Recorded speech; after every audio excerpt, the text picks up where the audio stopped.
whole thing, right? So digital life, or life online, is a very particular life.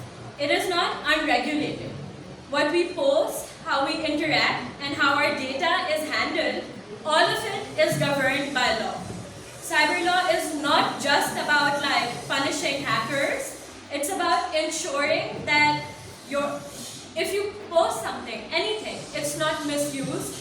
It's about like your data not being leaked, your identity not being stolen, and in case those things happen, it's your legal path to justice, to getting your own right fulfilled. It's about empowerment, accountability, and resilience, right? So the structure of how I plan for this conversation to go is going to be around these main topics of what the world of cybersecurity involves. We're going to be talking about 2 Nepali cases that I think are huge, 1 Pakistan one, and you guys will realize how similar our countries are in terms of our government, how positions of power handle things, and how we can bring some positive changes around, right? And then for the myths versus facts section, you guys are going to have to interact, so please do so. Thank you. Okay. So this project is called Project Udaya, and in Sanskrit and Nepali, it means to rise. It speaks of a beginning, a breakthrough, and a transformation. And what is more transformative in today's world than a generation that understands, asserts, and safeguards its rights, especially in the digital space. From fake accounts, data abuse, social media manipulation, and unauthorized surveillance, adolescents and university students in Nepal are on the forefront of digital shifts. And yet, too often, the laws that exist to protect you are either under-communicated or underutilized, right? Does that make sense? Okay. So this is where Udaya and this session comes in. We're not here just to talk about law. We're here to translate law into action, right? Into awareness, into tools that you guys can use in classrooms, on phones, in courts, on forums, anywhere. If it means to rise, then you are the rise. So let this session be a platform and not just a lecture, right? And let it be the beginning of your own rise, your own Udaya, as a voice in the legal transformation of Nepal's digital space. My journey in cybersecurity law, honestly, was a bit random and a bit of a whirlwind. I started my LLB bus trying to get a degree that I can do quickly. And I did some litigation work, I went into courts, and I don't know if you guys can relate to this, but being in the Pakistani courts, you realize how little control or power you have truly to bring about true justice. Here and there's going to be small wins, but more so, people who are powerful, people who are rich, they're the ones who are in control, right? So for me, that was really demotivating. And then, around a year ago, when I was about to finish my degree, not from a research paper or lecture, but a random suggestion from my mother about cybersecurity law, which I didn't pay too much attention to at first, obviously, and I was just like, whatever, this is the buzzword, right? But then, it just started this passion and this fire in me where I was like, can we really decide or dictate? Because I don't know if you guys have experienced this, but I've had fake accounts made of me, or have my emails be hacked and be just scared of who has what, right? And how it's gonna be misused, who's gonna pretend to be me, and will that get me in trouble? Those are all very real, scary thoughts that, especially I think girls and women, we have to constantly think about because we're more vulnerable, in society.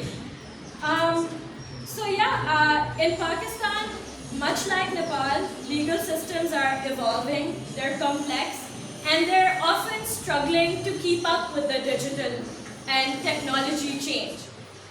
In many areas of governance and rights, especially for the youth, we're often told that we lack power, right? We have to just fit ourselves into a box and do as the man says, and we can't really do much about it.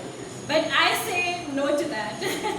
So yeah, and that's because we have the opportunity of digital landscapes. It's still new. It's new enough to still be shaped, right? And the regulation is just beginning. Even in the world of what do AI laws even mean? We don't know. It came out like a year and a half ago, right? It's still happening and becoming something that we've not even ever thought of. But people like you and I, we're just getting done with our education, and now we sit in these positions where we get to have a real conversation without any selfish incentive for true justice. And I think that's really what it's about. So yeah, GDPR is the European Union regulation. So people in Europe have crazy rights. Like everything is bulletproof sealed that is their data. Their health, so PHI and under HIPAA, which is the US regulation, and personally identifiable information, which is just all of our like hospital information, our bank account details, your identity card, all of this stuff in my country and in your country, very easily people can spread that information without any consequence. And this is one of the most important points because we don't even know.